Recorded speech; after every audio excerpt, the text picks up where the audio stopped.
Hello, today I'm going to show you how to Tunisian crochet using the Tunisian simple stitch. It can also be called Afghan crochet or Scottish crochet. It has many different names. To get started, you're going to need a Tunisian crochet hook. It can also be called an Afghan hook.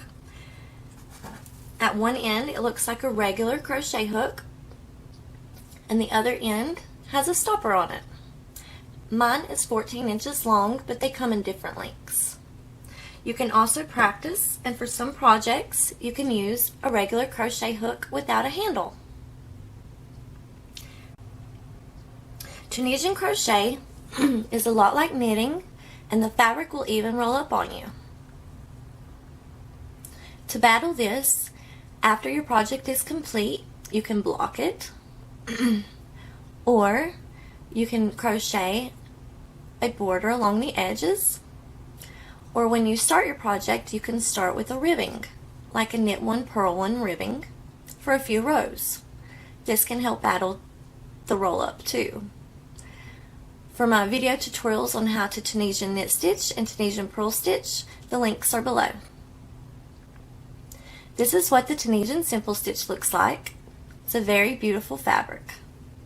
So let's get started. To begin, make a slip knot on your hook. If you don't remember how to make a slip knot, or you don't know how, I have a link below to my video on how to make a slip knot. Now for this tutorial, we're just going to chain 20.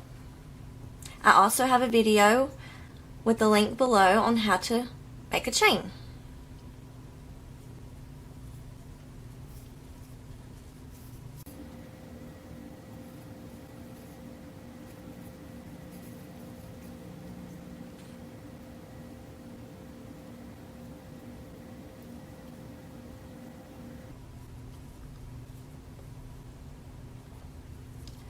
Now with Tunisian crochet, it's important to remember that each row takes 2 passes.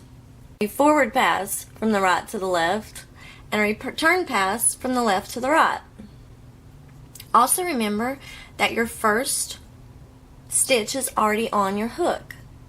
So to begin, you start in the second chain from the hook, or the way I like to do it is I flip my chain over and I work in the back humps.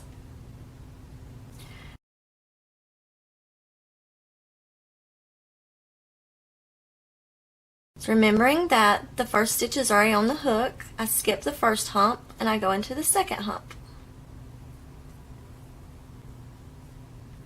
Yarn over and draw up a loop. Insert your hook, yarn over, and draw up a loop.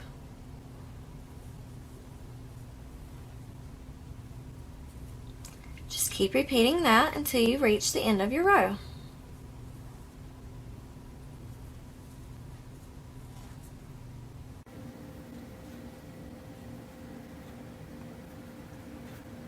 Keeping your loops loose also helps to combat the roll up,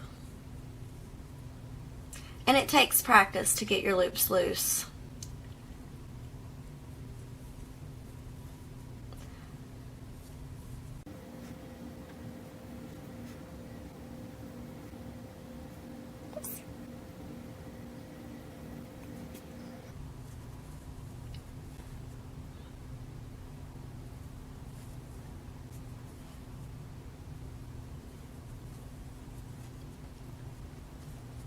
So far, your project should look like this. And that was your first forward pass. Now, to create your return pass, I like to push my work up, yarn over, and draw through one loop. Now for the rest of the row, you yarn over and draw through 2 loops. Keep repeating that until you have 1 loop remaining on your hook.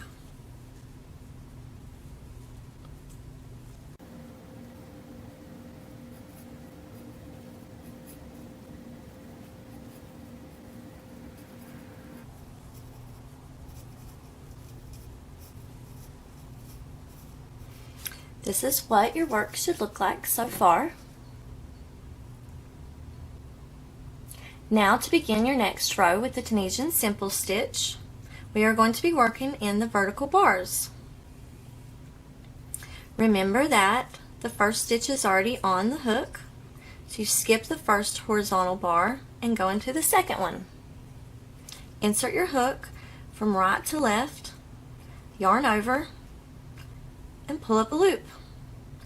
It's that simple. Insert your hook, yarn over, and pull up a loop. Again, I try to make my loops loose. Keep doing this until you reach the end of your row.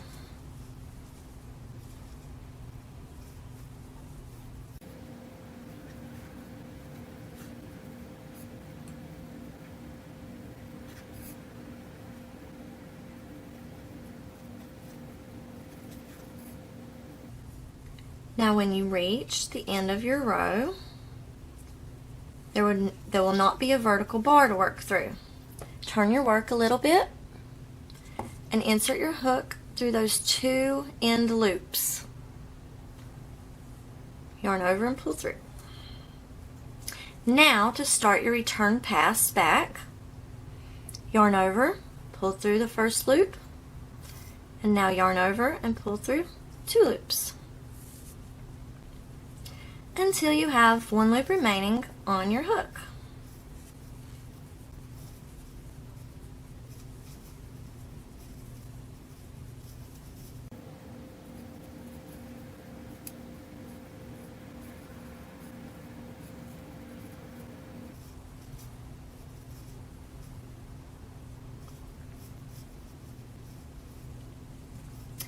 And that is how to Tunisian crochet using the Tunisian simple stitch.